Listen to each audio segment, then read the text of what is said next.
Have you ever found yourself lying in bed, exhausted, yet wide awake, because your mind simply refused to quiet down?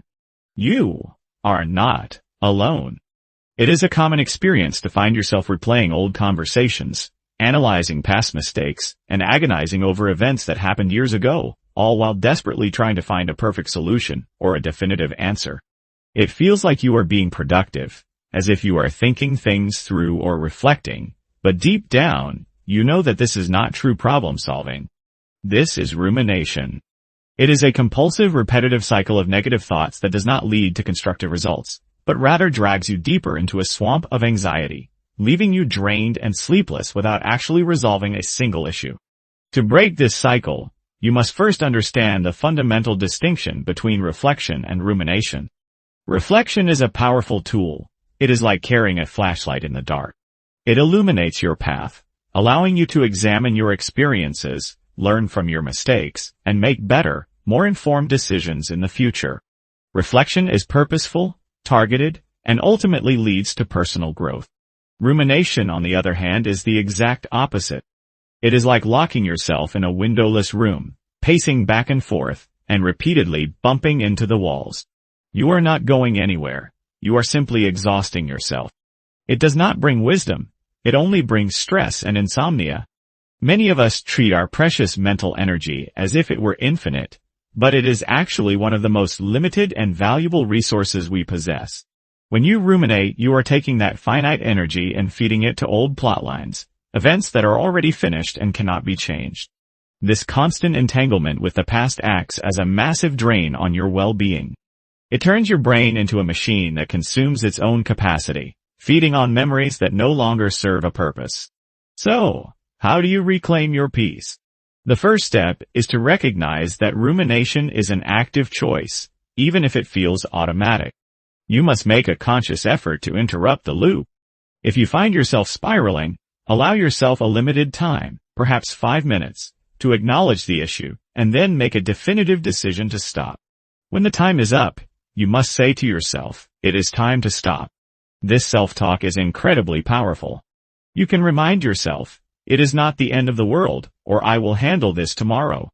By proactively cutting the cycle, you are exercising control over your own nervous system, moving from being a passive victim of your thoughts to becoming the master of your mindset. Furthermore, you must learn to accept that not every problem has a perfect solution right now. We often torture ourselves with the false belief that if we analyze hard enough, the answer will magically appear. But the reality is that many things in life require the right timing, the right conditions, and the right environment to come together before a resolution is even possible. If those conditions aren't present, no amount of overthinking will manufacture a result. It is perfectly okay to carry a question with you without forcing an answer immediately. Learning to sit with uncertainty is not an act of surrender or failure. It is an act of letting yourself off the hook and allowing life to unfold at its own pace. Think of it this way. Many of us remain trapped in the past because we have not truly turned the page. We complain about our lives, about the difficult people we have encountered, or the negative circumstances we have faced, yet we keep dwelling on them in our minds. Consider this analogy. If you are constantly standing under a rotten fruit tree, you cannot be surprised when all you get are rotten fruits. You have to walk away. You have to physically and mentally shift your attention toward the people, the activities, and the ideas that are bright, positive, and nourishing. Only when you step away from the negativity and move toward better surroundings will the universe start to provide you with different, better results. Finally, it is vital to remember that the past has already occurred, and the future has yet to arrive. The only thing you truly possess is the present moment. Do not spend your life as a chewer of memories, endlessly grinding through old pains and regrets. Instead, choose to become the creator of your life. If you can treat your present reality with care, you will find yourself with the energy and clarity needed to move forward. So, tonight, try to release the weight of yesterday. Go to sleep with a calm mind, clear away the clutter of the past, and wake up ready to build something new. After all, the best way to handle life is not to obsess over the what-ifs of yesterday, but to focus your energy on the tangible, actionable possibilities of today.